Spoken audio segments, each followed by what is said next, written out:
Hey, what's going on YouTube, and welcome back to another video. Now today, I'm back at the auctions and we're doing another episode of Auction Car Hunting, the video series where I go and find cars that I find interesting, weird, or unique. And luckily we got a beautiful day today because it's been pouring rain for the last week or so, and honestly I was getting kind of sick of it. So I think there's gonna be a good variety of things that we're gonna be checking out today, and I think in the last video we did the JDM Legends that I found here. So I'm gonna keep this one a little bit more open-ended, but if there's anything in particular that you guys want to see, make sure to let me know down in the comments what you'd love to see on the channel. And one quick announcement before we get into this video is that I wanted to let you guys know that I've started a YouTube memberships page. So with the memberships, all you got to do is join and you'll get exclusive access to everything that's going on behind the scenes, as well as early access to all the videos that I make, and I will prioritize replying to all of the member comments. Now this one is really tragic. This is a Porsche 911 Carrera S.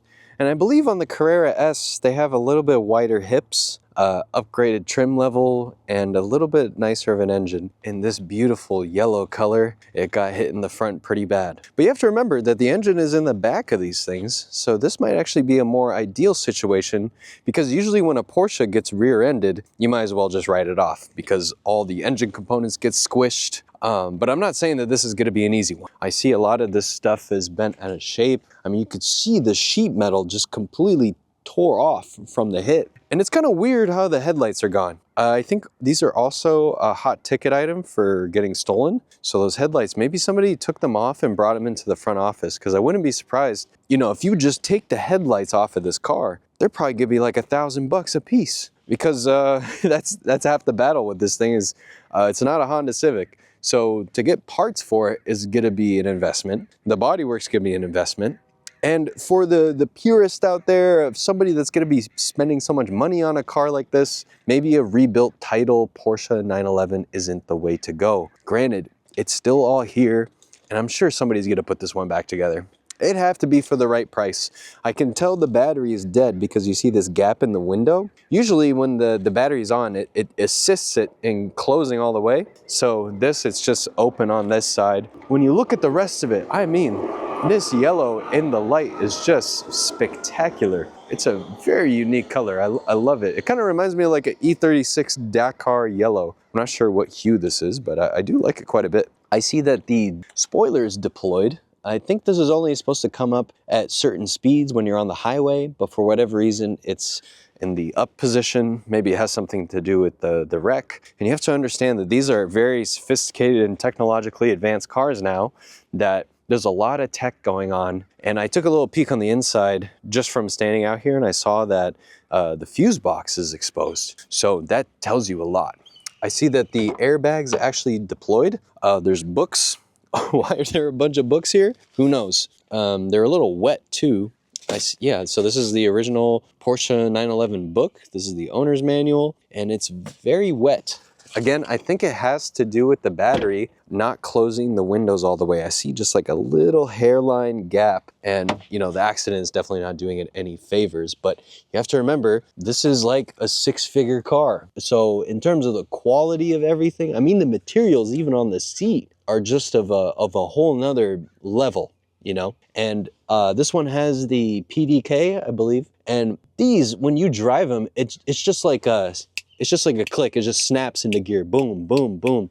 They're getting so good now that the PDK in track situations is going to be faster than you shifting and rolling through the gears. So I don't see the mileage on this one because key's not there. There's no power going to anything. But again, very beautiful car. And what I always love is they always kept the little clock up there, which is always a nice touch. I see one of the headlights is actually here, so maybe that's the only one that survived the accident. The airbags did deploy down here, and again, you see this fuse box? It's just completely exposed, man. What's that all about? Maybe once you put the battery on, it just kind of starts to lose its mind, if you know what I mean. So I think all of this is electronic. So I don't know if I'm able to open either the frunk or the hood, or whatever the terminology is there. You can see, look, I'm pushing, I'm pulling. Nothing's happening. So unfortunately, I'm not gonna be able to open this one. You do see these from time to time, and I'm sure the insurance paid out like crazy. Can you imagine the person that hit this car? The people on the line when they're with the insurance company is like, oh my God, you hit what? So I think somebody's gonna put this one back together though. I don't think, this is a little bit out of my league, personally. I kind of like the tastefully clapped rides, but I guess this one is technically tasteful. It's just a bit of an eyesore. One thing that I've noticed here is I've seen a lot more new cars than I've seen old cars. This one doesn't particularly have a lot of repos, but I have seen that in the car market in general that new cars are just not moving because they are so expensive. So that's something you also have to consider too when you're doing all this stuff, because at the end of the day, you know, the used car market, I think, is always going to hold its value, but it's just interesting to see how the value of new cars hasn't caught up with what people are willing to pay. So it's just something that I'm kind of taking as a little bit of a data point. I guess we'll see as time goes on. This is a very beautiful Audi. Now, I'm not the biggest Audi fan.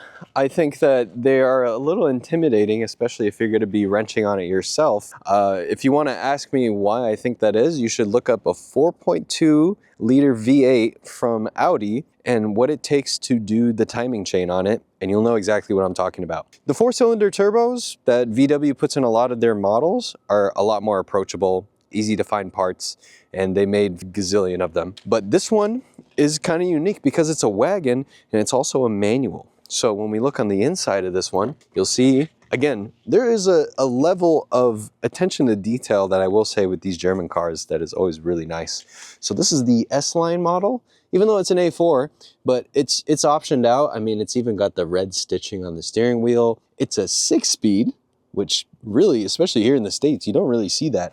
6-speed Audi station wagon. You know, it's kind of like the B5 Avant that I showed it to you guys not too long ago. A lot of goodies in this one. All black leather interior, no major tears. I do see something hanging in the back. I don't know what that's all about. Hanging in the back. I know the sun is kind of blowing everything out on the camera, so apologies there. When you see, not bad. But this is a very particular one, and I don't see this actually too often. But look at the roof. That's why this thing is here. You see that? It's completely caved in. Maybe a tree fell on it, somebody fell on it, a mailbox fell on it, who knows? This ruined the whole integrity of everything. So even if you replace the glass, for instance, this is not gonna line up. This door, look at the door. You see how this is all creased in? You're gonna have to find a way to pull this up and out. And then maybe you could be reassessing this. Some people, they may even just cut the roof completely, or this is just gonna be a donor car, unfortunately. But it's just such a shame because it is a very good looking car. I mean, it's got the nice wheels and tires on it. It's all black. This would really clean up, you know? So I'm sure somebody, they liked this car a lot and took care of it. Here it is. And this is not something you're gonna just like go in the rear seat and kick it out. You know, it's going to be a much more involved excursion than just that. So we'll pop open the hood over here and see what's going on with this one. Again, this is an A4, so it should just have the conventional 2-liter turbos. They put them in a lot of stuff, just as I was suspecting. I also learned from the last Audi Avant video that I put out that you could take coil packs from an R8. Is that actually true?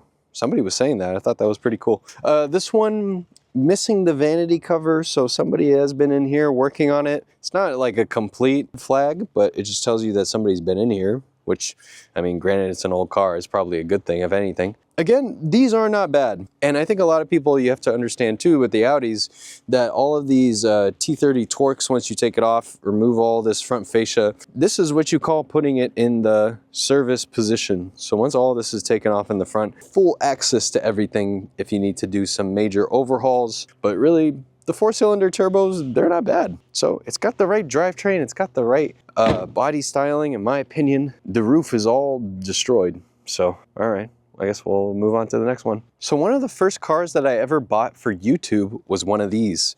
This is a mid to late 90s Subaru Impreza Wagon. And crazy enough, I bought it for $125. That was the first auction car I ever bought for YouTube to make content on. And I love that car to death. And there's a whole video series if you want to go check that out. Granted, what happened with this one is I sold it not too long ago after it got stolen. So what I did with it is I put some Forester struts, which is very common with these now, which is pretty cool because back in the day, not a lot of people were doing this. But what you could do is you can easily swap over Forester struts onto this because it has a McPherson strut setup, which is very interchangeable with a lot of these Subarus. And you'll learn over time that these Subarus are all so eerily similar, especially from this era. I think the newer ones are getting more distinguished and sophisticated, but granted, you could pretty much swap anything from a Forester onto this. Engines go the same as long as they're an EJ. So I learned a lot about Subarus, and even at one point in time, I had 3 Subarus. I was just a total addict. So now to find these, you can still find them for pretty cheap, but not as hilariously cheap as $125, unfortunately. So this one, it definitely got hit in the back. Oh yeah, this one got hit really hard actually. This may be a lost cause.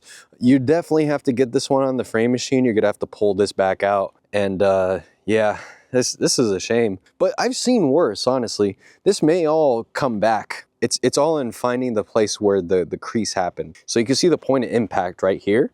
Maybe they spun out and they hit some sort of telephone pole, and that's what all this major shift that's happening here in the rear. Quarter panel bowed out really badly, but you would be surprised. A lot of this stuff, if you just start pulling right here, this will all naturally start to come back. You use heat, lots of heat. I mean, you want to get this almost glowing red on some portions of the body and see how much you can do once they anchor this to the frame machine and start pulling this out. Maybe somebody wants to get this one back on the road. It's probably best that it's here at the auctions because you can see a lot of stuff shifted. You see how even the roof rail is completely off its track just from the hit. But I can just tell somebody like this one. Look at the inside of this thing. This is a very old car. You know, it's not perfect, but granted, with the 5-speed, this is actually pretty nice. And this was the facelift one, and some of these actually came with the compass or altimeter. I think it was right there on the middle. This one doesn't have it. Look in the rear. I can't even open the door. It's welded shut. Not a bad looking car though, but let's take a look at the engine. I'm really hoping that this is the original drivetrain because these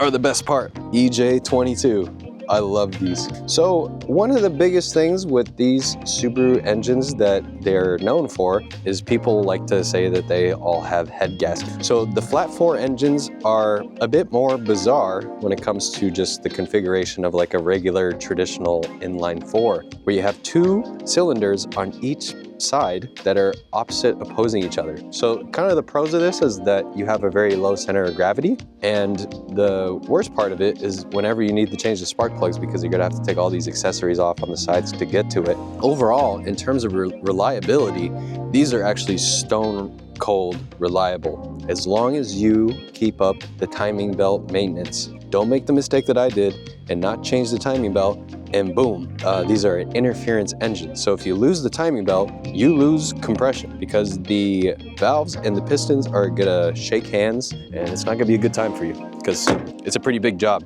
One thing I've learned about Subarus, I love them. I still have my Legacy Spec B. I think it's best to not modify these. I've gone down this path and I've just learned that it's better not to mess with these things. They're really good cars, don't get me wrong. I think they kind of get a bad rep. This one,